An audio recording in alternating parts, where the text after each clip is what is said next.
మెదక్ జిల్లా రామాయంపేట మండలం కోనాపూర్ పెద్దతండా గ్రామంలో మాజీ ఎమ్మెల్యే మైనంపల్లి హనుమంతరావు పర్యటించారు. పెద్దతండా గ్రామంలో నిర్వహిస్తున్న గిరిజన పూజారుల సమ్మేళనం కార్యక్రమానికి ఆయన ముఖ్య అతిథిగా హాజరయ్యారు. తండాకు వచ్చిన మైనంపల్లి హనుమంతరావుకు గిరిజన సంప్రదాయంలో మహిళలు నృత్యాలు చేస్తూ స్వాగతం పలికారు.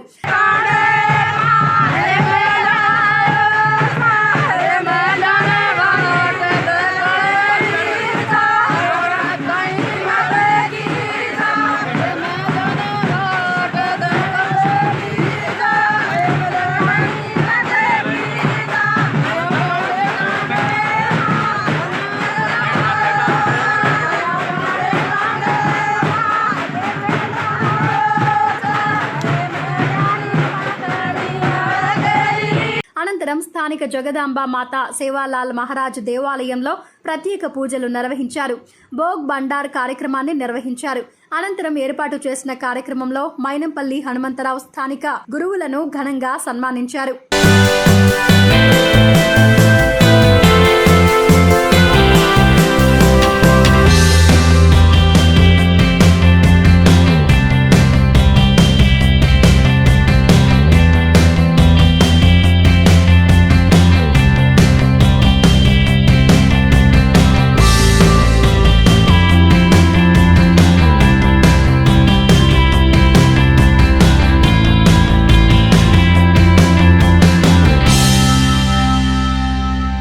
సందర్భంగా తండాలలో నెలకొన్న సమస్యలను వారి దృష్టికి తీసుకెళ్లారు. స్పందించిన మైనంపల్లి హనుమంతరావు తండాల సమస్యలు పరిష్కరిస్తామని హామీ ఇచ్చారు.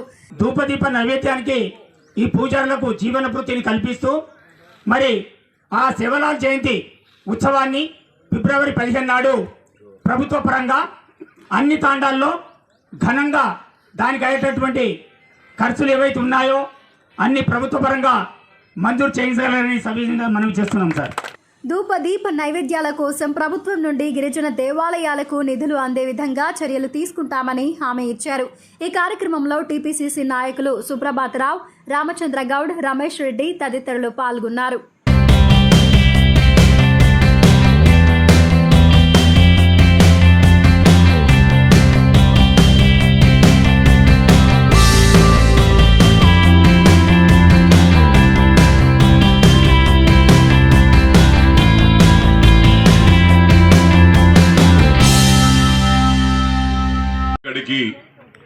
మెదక్ నియోజకవర్గ నలుమూలల నుంచి విచ్చేసిన మహారాజులకు, అదేవిధంగా నాతో పాటు విచ్చేసిన నేనున్నానని ముందుంటాడు.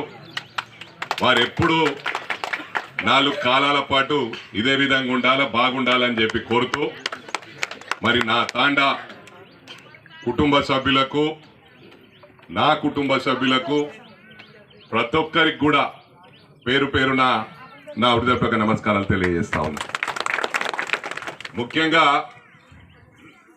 నా కంఠంలో ఊపిరిండే వరకు కూడా తాండా కుటుంబ సభ్యులను మర్చిపోను. ఎందుకంటే మీ ఆశీర్వాదంతో ఎన్నికలప్పుడు ఎంతమంది ఎన్ని విమర్శించినా కూడా ఇప్పుడే మా మహారాజ్ చెప్పినట్టు మిమ్మల్ని చూసి మీ అబ్బాయిని గెలిపించడం, మీ అబ్బాయిని చూడలే అన్నారు. మరి అదే విధంగా మా అబ్బాయి చిన్న పిల్లోడు ఏం తెలియదని ఎన్నికల ప్రచారంలో చెప్పింది. అయినప్పటికీ కూడా మీరు ఎవరి మాట వినకుండా అతన్ని గెలిపించినందుకు నేను ఎప్పుడు కూడా మర్చిపోను. మరి ముఖ్యంగా ఒకటి చెప్పాలంటే ఏంటంటే, మొట్టమొదలు రాజకీయాలు నేర్చుకుందే ఇక్కడ రామాయంపేటలో. నాకు రాజకీయం అంటే ఏమో తెలియదు, మాట్లాడడం కూడా రాకపోతుండే. ముత్యమన్న వాస్తవమా కాదా? ముత్యం రెడ్డి అన్నకు తెలుసు, రామచంద్ర అన్నకు తెలుసు, రమేష్ రెడ్డి అన్నకు తెలుసు. వీళ్ళు వేరే వేరే పార్టీలో ఉన్నా కానీ ఓ కుటుంబ సభ్యుల్లాగానే ఉన్నాం. మరి ఆనాడు నాకు మాట్లాడే పరిస్థితి లేకుండే. మళ్ళీ నేను 30-35 సంవత్సరాలకు రాజకీయాలకు వచ్చిన.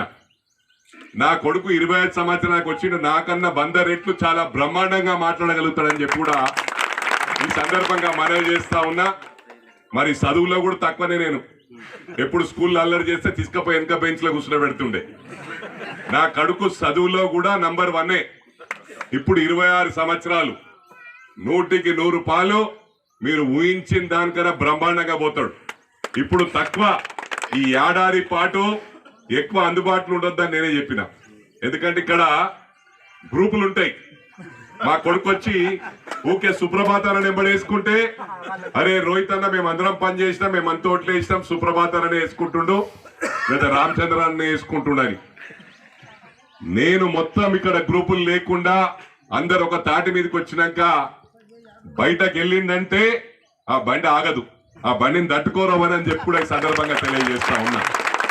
ఇంకా చిన్న వయసులోనే బ్రహ్మాండంగా మాట్లాడతాడు, మంచి తెలివి ఉంది, డాక్టర్, 2 గోల్డ్ మెడల్ వచ్చినాయి, మళ్ళా మచ్చలేని వ్యక్తి అని చెప్పి కూడా ఈ సందర్భంగా తెలియజేస్తా ఉన్నా.